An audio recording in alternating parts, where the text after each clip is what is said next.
Have you ever gotten caught being a menace to society while drinking your juice in the hood? Me neither. But I did see Wonka yesterday.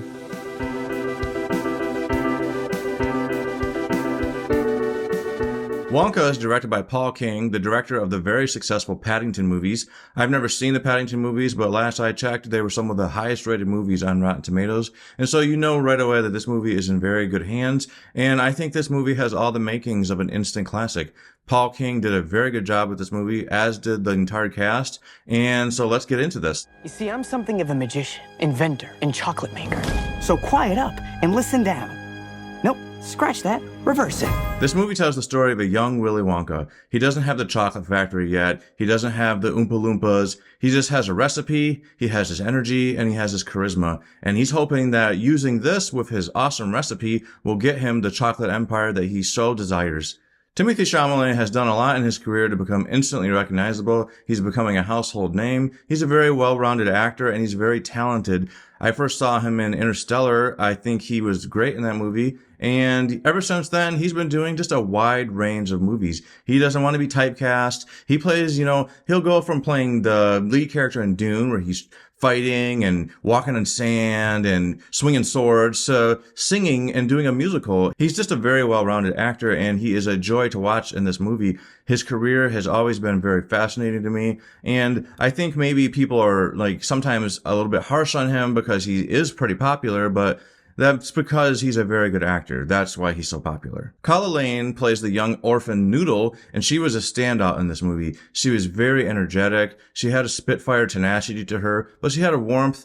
Her and Timothée Chalamet had some really cute scenes. There was just a really good dynamic. Her character actually is kind of the motivation behind some of his actions, and it was just a very heartwarming story. She did a great job, and I'm looking forward to seeing more from her because she's definitely talented, and I think that a lot of people are going to really enjoy her character. I didn't really know a lot about this movie's cast going in other than Timothée Chalamet, and I think I might have known about Keegan-Michael Key, but when I saw Olivia Colman's name pop up in the credits, I was immediately excited.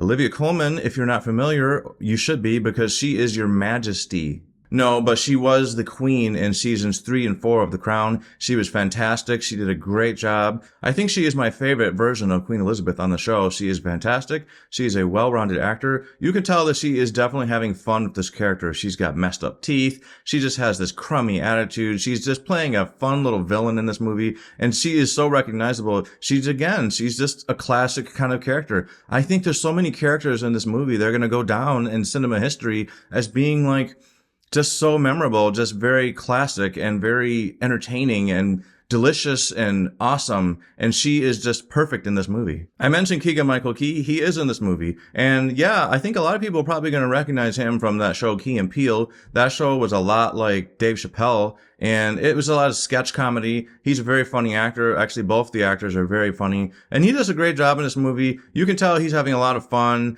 Actually, his character does have some arcs that remind me of one of their other skits, where someone works at a frozen yogurt shop, and that's all I'm going to say about that. But yeah, Keegan-Michael Key is in this movie, and he is super entertaining. He's very funny, and I was glad to see him. The villains of this movie are the evil empire of chocolate or something along those lines, and they are really cool characters. It's just these 3 guys that just want to dominate the chocolate market. No big deal. They just want to be the only people that are doing it. It's actually kind of interesting. I was really wondering, how did they even team up? Weren't they all against each other at one point? I mean, because one of them was first, obviously, so the one that was first probably didn't like the one that came second. But eventually they teamed up and formed this league. But I'm just thinking, why didn't they just let Wonka into their little league of chocolate club? Because he's got the best chocolate. Everybody acknowledges it. Even these evil empire guys are like, yeah, this chocolate is really good. So is there no more room in this empire for just one more person? Maybe the guy who makes the best chocolate? I don't know.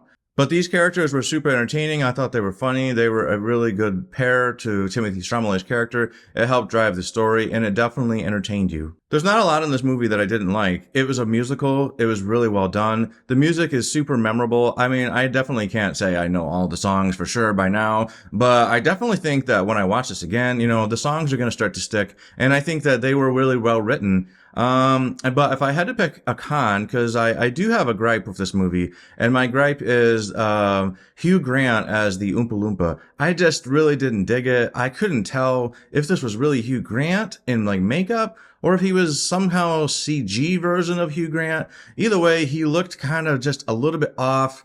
I mean, he had the spunky attitude. Actually, his acting was a lot like he acted in that movie Dungeons and Dragons. I liked him a lot in that movie. I didn't like him as much in this movie because I felt like I was watching a Oompa Loompa version of the Dungeons and Dragons villain. I thought he could have done a little bit more unique, and I think the CG or whatever they did with him, it was just a little strange looking. But that is not a huge detractor. It does not steal from the movie. Overall, this movie was really entertaining. I think that it's a great holiday movie. I think this is a fantastic family movie. Your kids are going to love it. I think it's going to definitely go down as, a great classic movie. And I think Gene Wilder would be proud of Timothée Chalamet. Timothée Chalamet does a very great job in this movie. I thought he was an excellent Willy Wonka, and I'm excited to see a lot more of his career because he is so well-rounded. I'm going to go ahead and give this movie a 9 out of 10. I think everybody should enjoy this. If you like musicals or not, it's still a fantastic movie, and I think a lot of people are just going to really be happy with it. Definitely bring your kids. And also, if you liked this video, please like it. I need to get more likes. I need some more feedback from you guys. And don't be afraid. Go ahead and subscribe to this channel. Like I said, there's always more of this hat to be seen. And what do you guys think of this Christmas sweater? It's actually kind of cool. I only was wearing it because it's cold down here in Florida today, and I just didn't want to be cold anymore. All right, guys. Talk to you later. Bye.